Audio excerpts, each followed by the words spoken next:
Assalamualaikum warahmatullahi wabarakatuh. Perkenalkan, saya Siti Farah Nur Pariha dari SMK Negeri 1 Gunung Guru.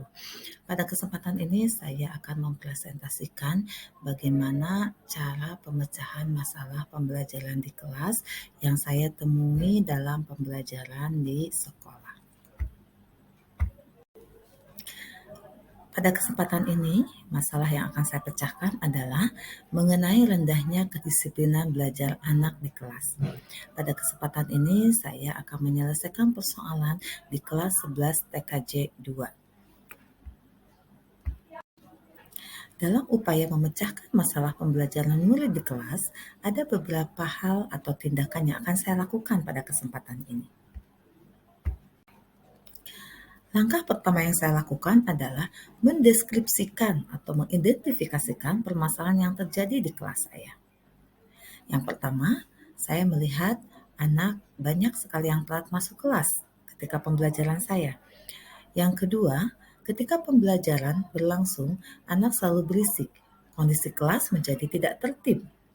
Yang ketiga, kelas terlihat kotor. Anak tidak disiplin dalam upaya membuang sampah. Yang keempat, aktivitas belajar kurang, di mana anak hanya sebagian saja yang aktif mengikuti pembelajaran. Yang kelima, menyepelekan tugas yang diberikan.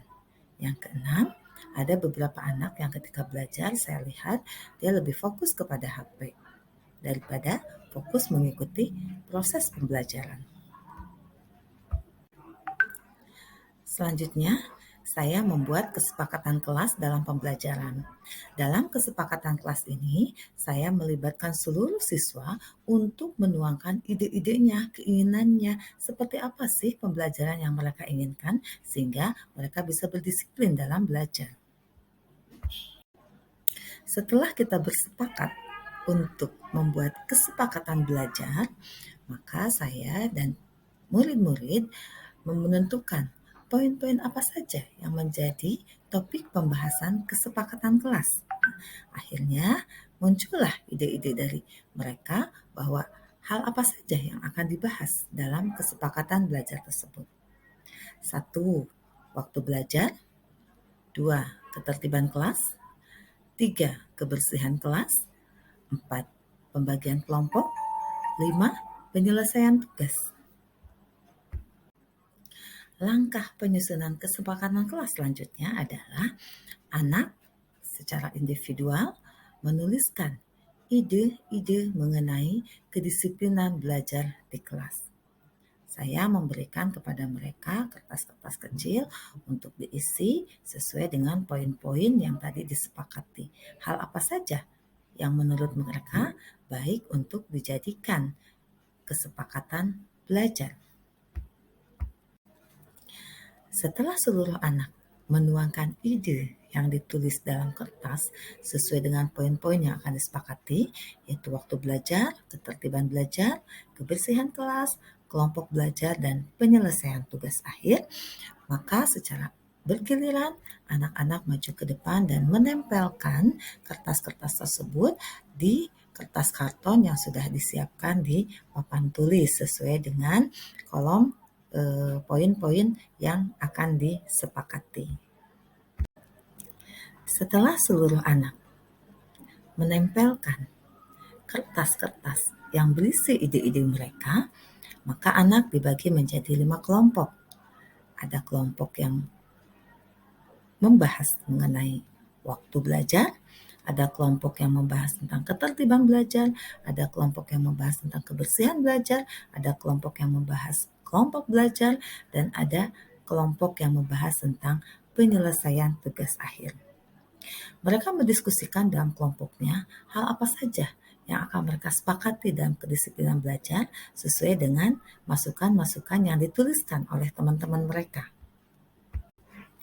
Setelah selesai diskusi dalam kelompok belajarnya, perwakilan anak dari setiap kelompok maju ke depan untuk mempresentasikan hasil diskusinya, merangkum ide-ide dari teman-teman mengenai kesepakatan belajar untuk disepakati bersama secara klasikal. Setelah berdiskusi secara klasikal, kemudian membuat kesimpulan bersama mengenai hal-hal yang akan disepakati untuk dijadikan acuan kedisiplinan dalam belajar. Setelah proses penyusunan kesepakatan belajar dari awal sampai akhir selesai dan sudah ada poin-poin kesepakatan bersama, maka kesepakatan itu ditulis dalam sebuah kertas karton dan hasilnya ditempel di dinding kelas supaya bisa diakses oleh semuanya. Dan alhamdulillah setelah melakukan kesepakatan belajar ini, pertemuan berikutnya anak lebih tertib dalam mengikuti pembelajaran. Karena kita sebelumnya sudah melakukan komitmen bersama untuk melaksanakan pembelajaran dengan baik dan lancar. Sehingga proses yang dijalani selama pembelajaran dengan tertib dan lancar membuahkan hasil yang lebih baik lagi dari sebelumnya. Sekian presentasi dari saya dan semoga bermanfaat untuk semuanya, terlebih lagi untuk saya dalam meningkatkan komitmen dan pelayanan saya kepada pembelajaran yang berpihak kepada murid. Wassalamualaikum warahmatullahi wabarakatuh.